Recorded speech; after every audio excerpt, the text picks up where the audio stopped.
Hello বন্ধুরা, আজ colourful একটা সবজির রেসিপি নিয়ে চলে এলাম। আজ আমি তোমাদের সাথে শেয়ার করছি পেঁয়াজকলির চচ্চড়ির রেসিপি। যদি তোমাদের রেসিপিটি ভালো লাগে তাহলে অবশ্যই লাইক দিয়ে দেখবে, আর নতুন বন্ধুরা তোমরা ভালো লাগলে আমার চ্যানেলটি সাবস্ক্রাইব করে পাশে থাকা বেল আইকন প্রেস করে দেবে। তাহলে আমি ভিডিও আপলোড করার সাথে সাথেই তোমাদের কাছে নোটিফিকেশন পৌঁছে যাবে। দেখো, আমি কিছু পেঁয়াজকলি নিয়ে নিয়েছি, এগুলো কেটে নিয়ে জলে ভিজিয়ে রেখে দিয়েছি। এর সাথে আমি আরও কিছু সবজি দেখো বন্ধুরা কেটে নিয়েছি ফুলকপি, গাজর, আলু, ক্যাপসিকাম, টমেটো এবং পেঁয়াজ। আর সবজিগুলো দেখো বন্ধুরা, আমি কিন্তু একরকমভাবেই কেটে নিয়েছি, পাতলা এবং লম্বা সাইজ করে। আর যে কোনো খাবার দেখতে যদি সুন্দর হয় তাহলে কিন্তু তার প্রতি আমাদের সকলের আগ্রহ বেড়ে যায়। দেখো, কড়াই বসিয়ে আমি তাতে সর্ষের তেল দিয়ে দিয়েছি পরিমাণ মতো। প্রথমে আমি দিয়ে দিলাম আলু দেওয়ার পর আমি নেড়ে চেড়ে নিচ্ছি।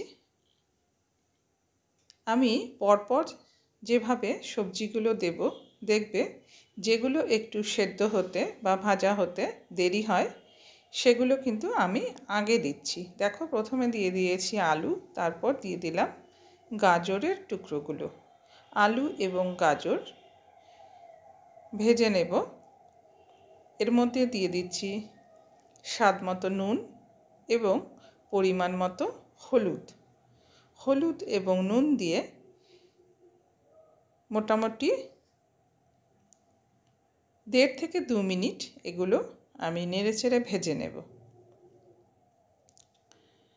পেঁয়াজকলির বিভিন্ন ধরনের রেসিপি তোমরা খেয়ে থাকো,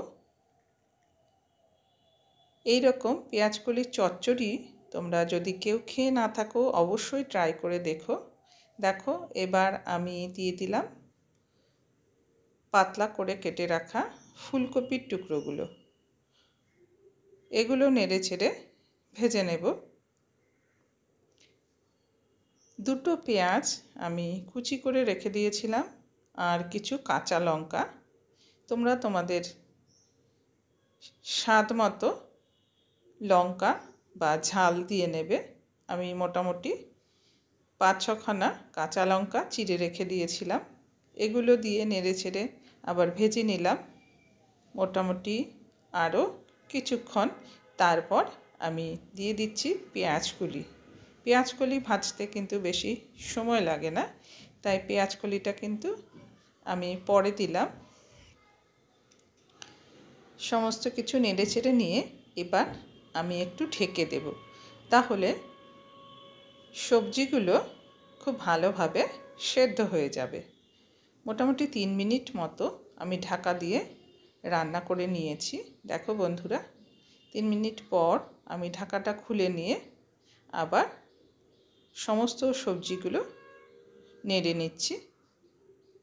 দেখো, আলু এবং গাজর কিন্তু সেদ্ধ হয়ে গেছে।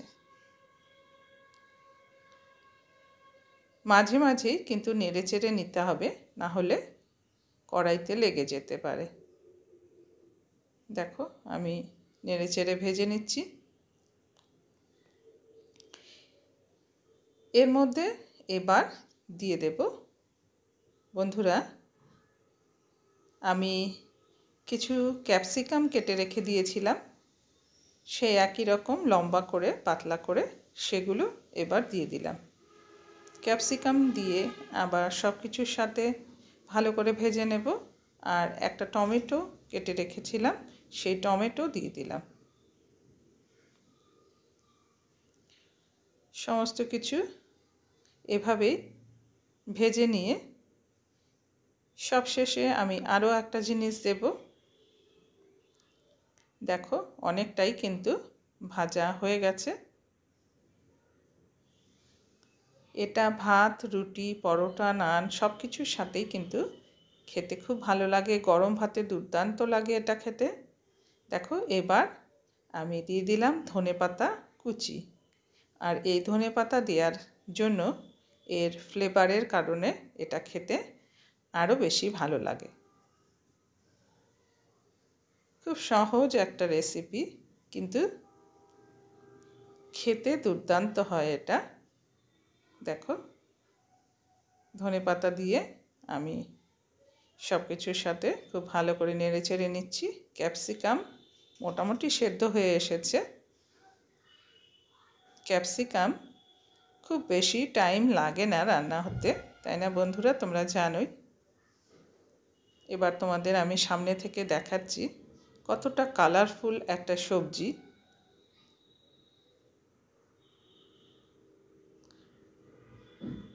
আর 1 থেকে 1.5 মিনিট আমি ভেজে নিয়ে দেখো সার্ভ করে দিয়েছি।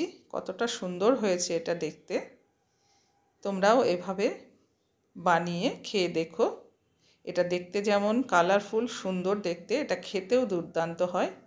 ভাত, রুটি, পরোটা সব কিছুর সাথে এটা খেতে ভালো লাগে। আর ভালো লাগলে অবশ্যই আমাকে কমেন্ট করে জানিও বন্ধুরা। সবাইকে অসংখ্য ধন্যবাদ।